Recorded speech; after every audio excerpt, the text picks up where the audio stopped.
have to think about that. We are back. We're just talking about how scary it is to think about this day and age, anyone. And if you have children like we do, you send them off to school. The bottom line, though, with me, I'm sorry, I'm not living in fear. I'm not. These horrible things happen, and my heart goes out to it. But we live in a society where the vast majority of people are good people, okay? And you need to be aware of your surroundings.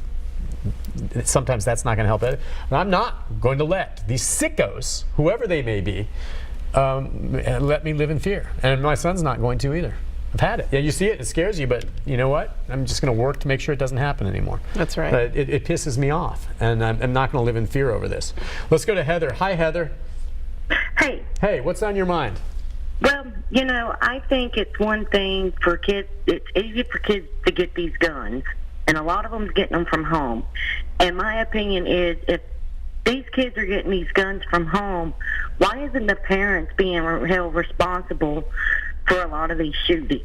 Well, it depends on the situation, I suppose, and the age of the kids. And I don't know if you have a thought on that. That's a little outside your realm. But I mean, yeah, if this gun was, you know, left in a place that was easy accessible and he took it from home, but it was legally owned, I mean, parents can't watch their kids 24/7.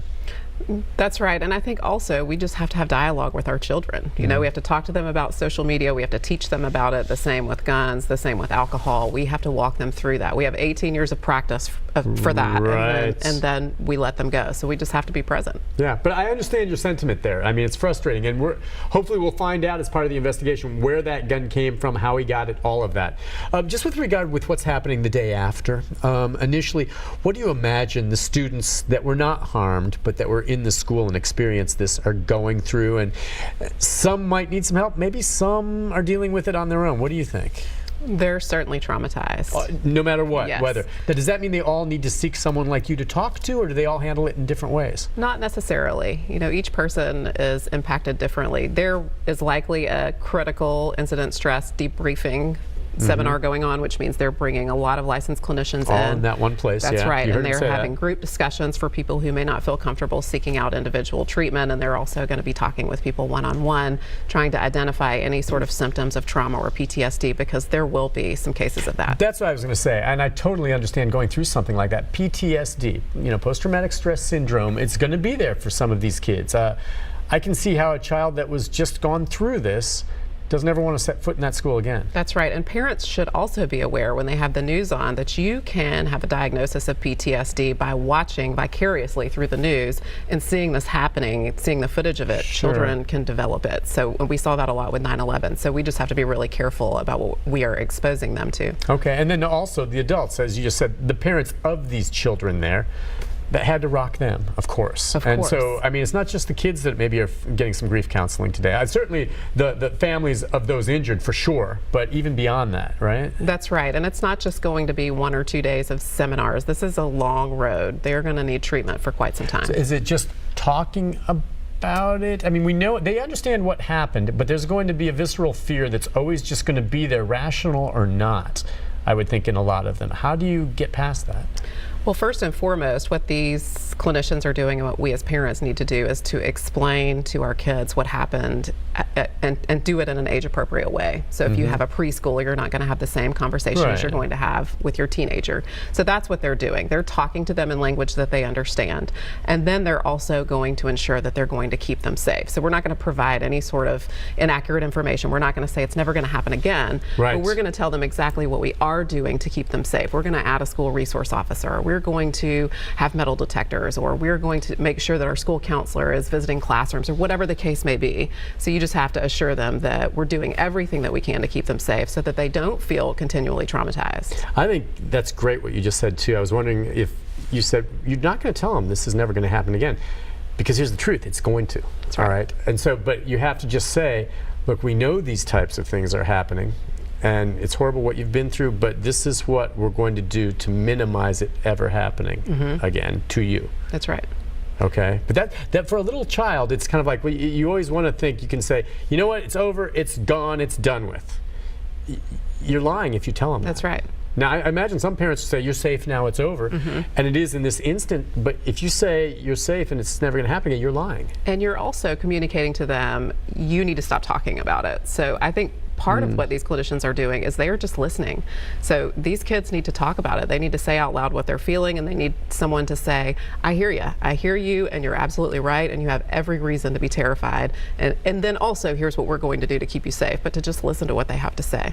Okay, yeah, and so they have to verbalize that. And the bottom line, I think all of them are thinking, look, I almost died here. It scares me. I'm worried it's going to happen again, and it really shook me up. I mean, that's the feeling it comes from. The question then is, can you keep functioning?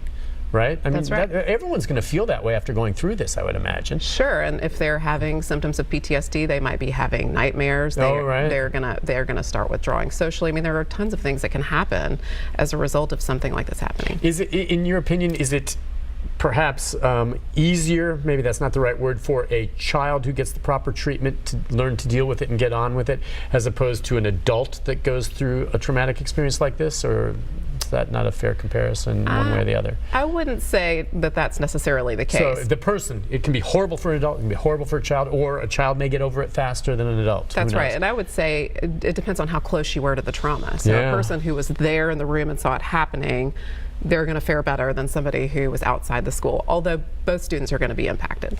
Gotcha. All right, let's get back to some more phone calls, and we'll go next to Frank. Hi, Frank. Hello. Hey, Frank, what's on your mind? Well, I'm an old duck. I'm 84, and I look at today out there versus when I was a teenager, and I can look at it a little different than the doctor there looks at it, and possibly yourself. But when I was about 7 years old, we used to have an old milk truck that we called them snub-nosed that delivered milk to our house. Yeah. My best friend and I, he was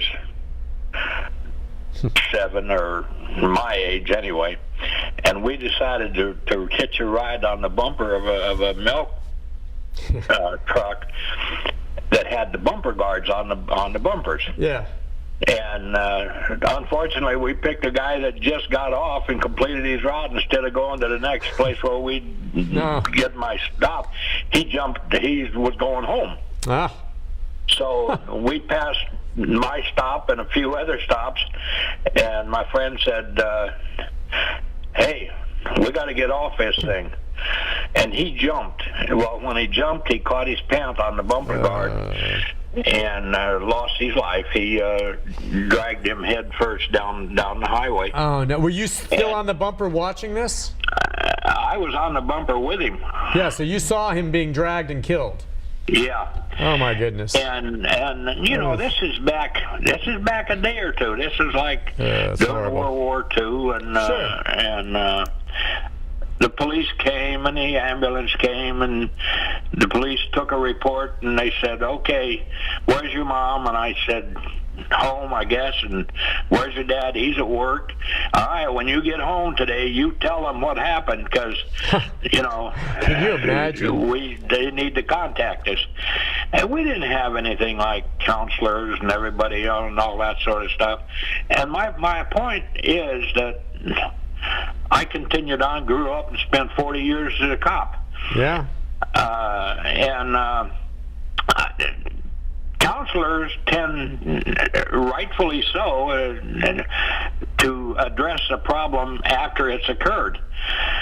What we need to do is address the problem before it occurs.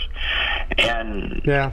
you take all these people, well, they're going to provide grief counselors and all that sort of stuff.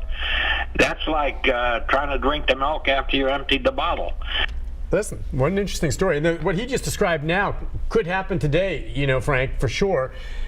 The cops wouldn't send you home like that. No. That would be much, much different. But he makes a good point. I mean, we've got all this grief counseling and everything that needs to be done after the fact. But boy, he's right. We need to have that up front to target these potential shooters before they act. That's right, and we don't know that this kid wasn't in treatment. You know, we've seen school we don't know shooters anything. before that were in treatment. That's a great point. Yeah. So we don't know anything right now. He may have been dealing with demons that they were addressing, and still it didn't work. That's right.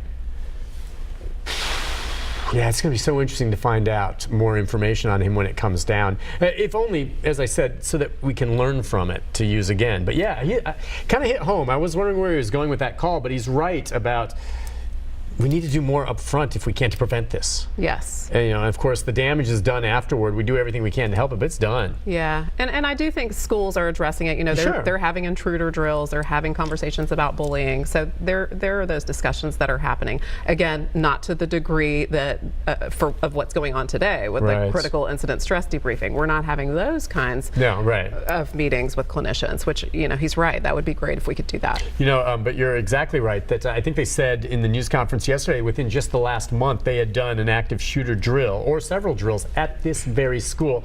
And they said that the students and the staff, when this occurred, acted completely appropriately, and that training helped save lives. I'm sure. So, listen, we just don't have much time to wrap things up on this, but typically, can you give us just a little bit of insight for those, you know, dealing with this grief? You said it takes time. I mean, some people will never put this behind them. I mean, never get over it. Or can you? There's always hope that you can heal. Never forget it, but maybe get on with your life without always looking over your shoulder. Yes, so treatment works. Okay, it works. That's right. But you're right, they will never forget the incident, and they may have trauma-related symptoms forever. You know, we hope that those decrease over time. Right now, they're going to start experiencing a lot of them because it just happened. But hopefully over time and with treatment, those will titrate down. But, you know, these children are vulnerable. They're in high school. Right. And so this is going to be really impactful. They're at a crucial time in their development, and so this is going to stick with them for quite some time. And so the parents need to be real aware of this and make sure that they take them to get this treatment, even if they're not overtly showing the signs. I mean, the bottom line is, if your son or daughter's home after yesterday and they were in the school and they're not saying anything about it really, they seem to be going along just fine, you still would say, you know what, come on, honey, we're going down here to talk about this. That's right, yeah, and you don't have to force them to discuss it, but certainly give them more than one opportunity. You know, broach the topic repetitively so that they have an opportunity to talk about it when they do feel comfortable. A lot of them are still in shock, yeah, right. So they're not quite ready yet. Right, and okay, yeah, that's a good point. A lot of them still in shock, and if you don't address it, by the way, and kids just keep it in, will it manifest itself in other ways down the road? Yes, it can, yes. And we don't want to perpetuate the problem, you know? So we might be minimizing the stuff that this kid was going through. We don't want to minimize our kid's reaction to the trauma. No, that's exactly right. All right, so yeah, address it. And they're going to have all of them out there. I don't know, and it's easy to find counselors, isn't it? I would like to say yes. Okay, well, I know in the state of Tennessee, if you call to go see a psychologist or something like that, there is a line. There are a lot of very fine ones like yourself, but it's, I don't know, are not a lot of people going into that field as much, or what? I don't know, but there are not enough. You call to get an appointment with a counselor, and it's down the road. It is, yes. It just is. That's I bet unfortunate. Are you pretty much book solid? I am. Yeah, that's the way it is.